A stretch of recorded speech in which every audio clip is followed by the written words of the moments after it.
All right, today we're gonna take a look around the Brandon, Riverview, Valrico area. Over here to the southeast of Tampa, this area is asked about a lot, so let's take a look around.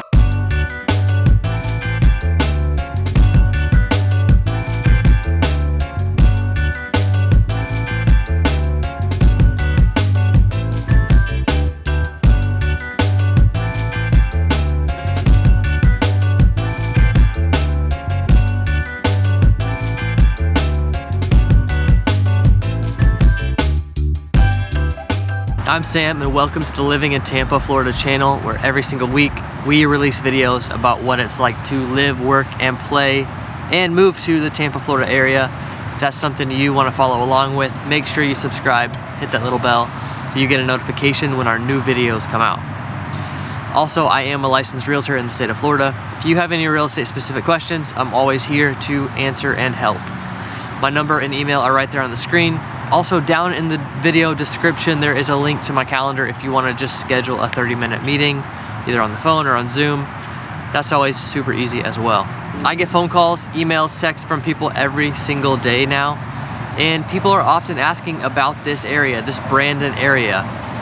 After searching online, people looking at house prices, people looking at building new houses or school districts, this area comes up a lot. There are a few areas why this area comes up very often. Number one, you get a little more house for your money, a little more bang for your buck.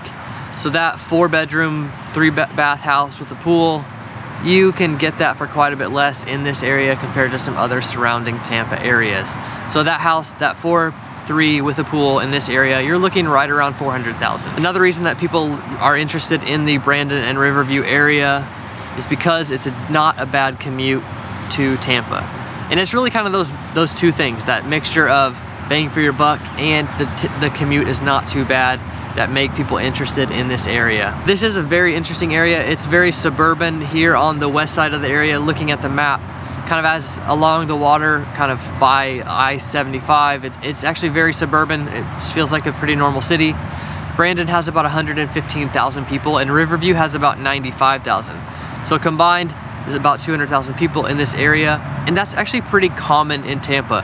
When you look at like a 5-mile radius of an area, there's usually about 200,000 people. But over on the east side of this area, it gets a lot more rural. A lot of this area is unincorporated. It's just kind of part of the county. It's not actually towns.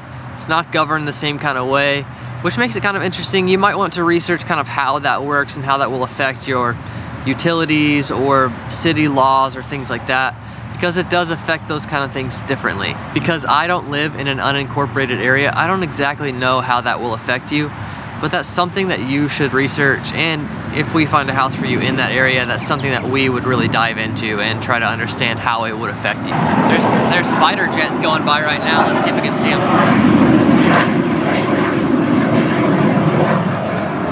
This area is close to the launching area of the McDill Airforce base, so these planes are gonna launch over this area pretty often. Launch, that's not the right word, they're not rockets, they're just taking off. So the McDill Airforce base, kind of the south end of Tampa, they're taking off over this area very often. I don't think it's always gonna be that loud or always gonna be that obvious, but right now as I'm trying to shoot a video, of course it's the loudest I've ever heard it.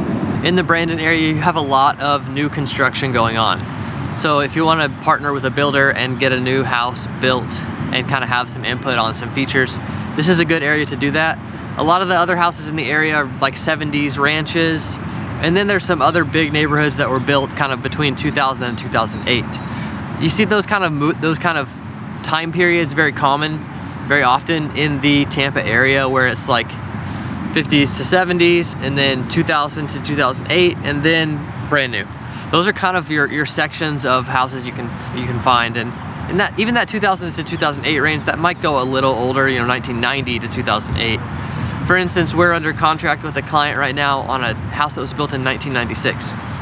It has not been updated since 1996, so it still has all the original carpet, Formica counters, all that kind of stuff, which is nice to buy right now and be able to make their own, but it seems way older than 1996. So the inside looks like a mid-80s house, even though it was built in the mid-90s. Most of the people that ask me about Brandon and Riverview are interested in building a new house. We're gonna take a look at some of those areas here in a little bit, as well as we're gonna check out the beach. Apollo Beach is kind of the one closest to this. If you wanna go to some of the other beaches, it's a little bit of a drive.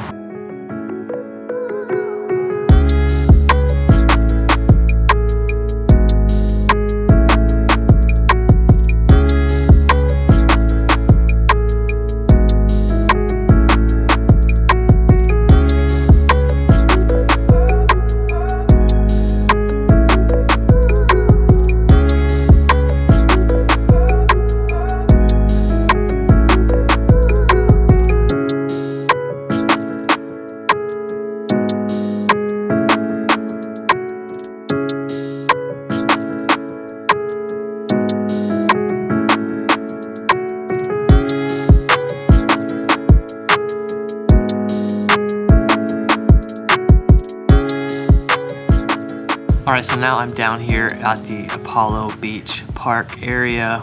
You see here, this is the nice little beach down here. It is small though. It's not your typical big beach with any kind of amenities around it. This is really just a county park with some sand along the water. This isn't a beach where you're gonna come, well, you might come relax all day, but it's not the kind of beach where you're gonna come eat at the restaurants and rent a jet ski or rent an umbrella even. This is a very different kind of beach experience. If you do want to go to another beach like Clearwater or even down to Sarasota, each of those are going to take you about an hour to get there. And if we're talking about travel time, let's go ahead and talk about some of the other travel involved if you live in the Brandon area. Let's say you need to commute to downtown. It's going to take 20 to 30 minutes, really just from this Brandon area up here.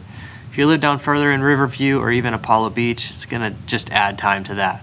Still, it's not a bad commute. There are toll roads that make it a little easier, but traffic is getting worse and worse as this area is growing. I was actually talking to someone from Lutz the other day.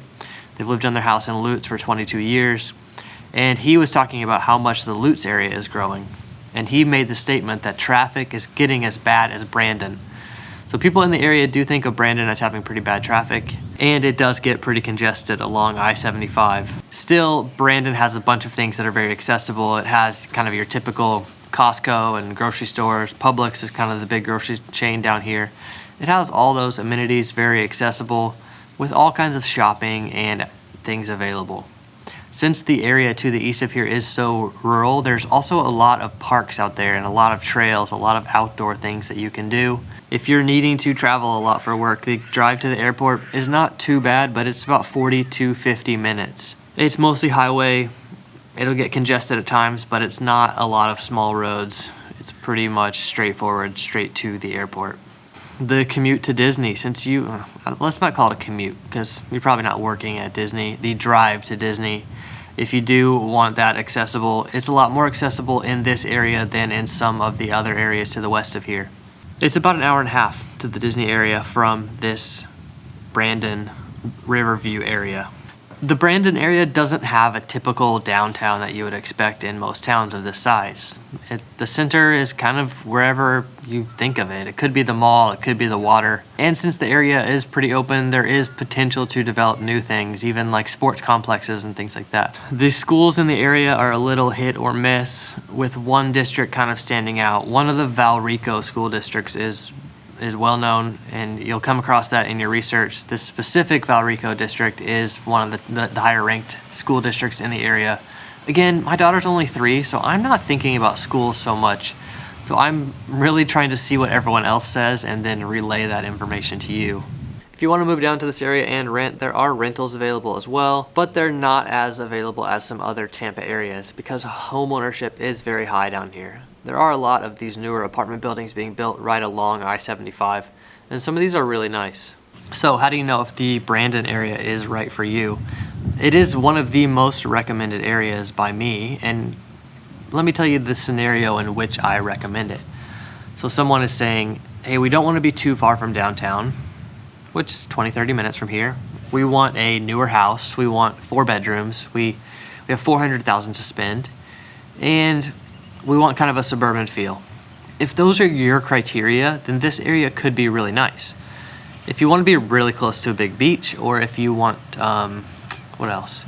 If you're going to the airport a lot, then this isn't the best area. But if you want that suburban feel where a lot of things are pretty accessible, this is a really decent area. And like I said earlier, you can get a lot more house for your money out in this area compared to some of the areas where you have similar houses around Tampa, like New Tampa or West Chase or Carrollwood. Some of these areas, your money is just not going to go as far as it will out here in the Brandon area. Also, if you want to build a new house and you have very specific things in mind, this Brandon area is going to be a lot better for that. There are still a lot of lots available. There's still a lot of builders out here that are very active, and that can give you kind of the control you want over your project. And I actually just saw a sign from Pulte Homes, which is one of the big builders in the area. They have houses in some communities ranging from the 200s to the 800s. There are even some cheaper homes than that, cheaper than 200s, probably mostly townhouses and villas, but they are accessible. So you can really go from the mid 100s all the way up to the 1 million range in this Brandon area. From my research, CDD fees do seem to be a little bit lower in the Brandon area compared to Wesley Chapel, which is another similar new construction style area. CDD fees tend to be a little lower down here, but HOA fees tend to be a little higher down here, so maybe that's kind of a wash.